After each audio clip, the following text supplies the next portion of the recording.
তো quick seminal discharge বা দ্রুত বীর্যপাত যাকে বলে সেটা আমাদের প্রায় মানুষের মধ্যে দেখা যায়। এখন এগুলো কেন হয়? এখানে আমি একটা পুরুষ জনতন্ত্র এঁকেছি এবং এখানে আঁকার পর আমি দুইটা টেস্টিকল দিয়েছি এবং মাঝখানে একটা পেনিস দিয়েছি। স্পার্মগুলো যখন ম্যাচিউরড হয়ে যায় তখন এপিডিডাইমাস নামক একটা কয়েল আকৃতির একটা অঙ্গাণু থাকে, সেখানে গিয়ে কি সেই ম্যাচিউর স্পার্মগুলো জমা হয়। এটা হলো আমাদের হোমিওপ্যাথিতে খুব সুন্দর চিকিৎসা রয়েছে। আমরা যদি ক্লাসিক্যাল ট্রিটমেন্ট নিই, টোটালিটি অফ সিমটমস নিয়ে সেগুলো যদি সুন্দরভাবে বাছাই করে এবং এর উপর যদি সিঙ্গেল রেমেডি বাছাই করি।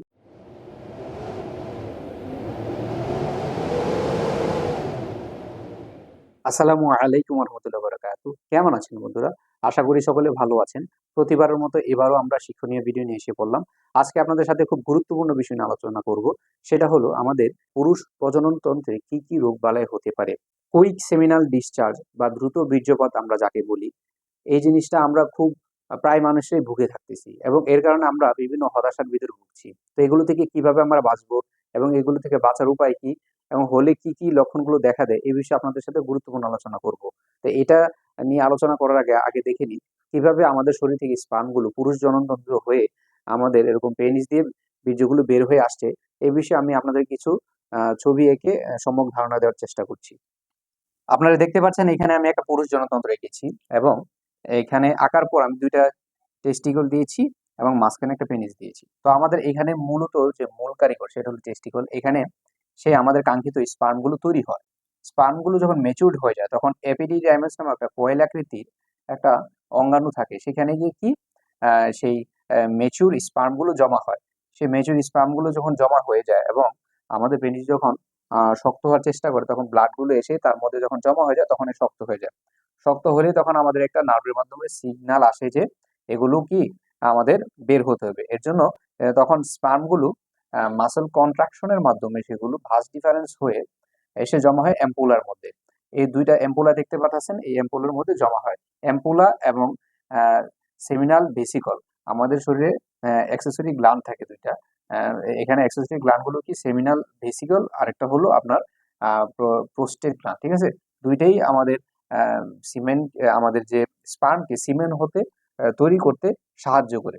তো যখন স্পার্মগুলো এখানে একত্রে জমা হয়ে যায় তখন সেমিনাল ভেসিকল এবং ইজাকুলেটরি ডাক্ট একত্র হয়ে সিক্রেট করে, তখন এগুলো কি আমাদের যে প্রোস্টেট ইউরেথ্রা, ঠিক আছে, প্রোস্টেট ইউরেথ্রা হয়ে যখন আসার চেষ্টা করে তখন প্রোস্টেট গ্ল্যান্ড এক প্রকার সেমিনাল ফ্লুইড বের করে, যেগুলো আমাদের সিমেন্টকে যেগুলো আমাদের স্পার্মকে সিমেনে রূপান্তরিত করে এবং এগুলো পিচ্ছিল হয়ে যায়। তখন সেগুলো আমাদের কাঙ্ক্ষিত পেনিসের ইউরোথ্রা দিয়ে বের হয়ে আসে।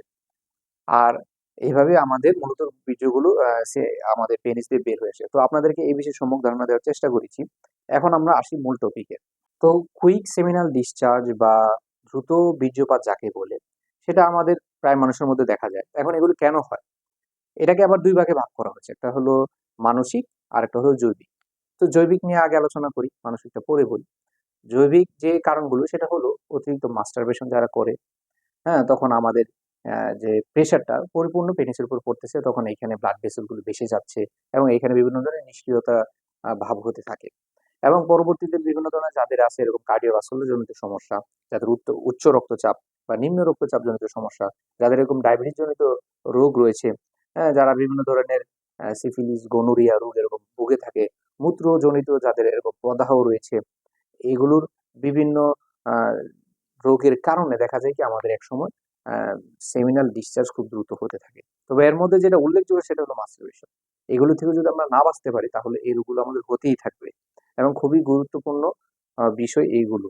তো মানসিক যে কারণগুলো সেটা হলো প্রথমত যে ডিপ্রেশন, কোন একটা বিষয় নিয়ে খুব ডিপ্রেসড হতে থাকা, মানসিক ভাবে ভেঙে যাওয়া, কারণ মানুষের মনের সাথে একটা রোগের একটা সম্পর্ক রয়েছে। এজন্য কম ডিপ্রেসড নিতে হবে এবং কম ডিপ্রেসড হতে হবে। তারপরে হলো আপনার যে টেনশনে ভোগা থাকা।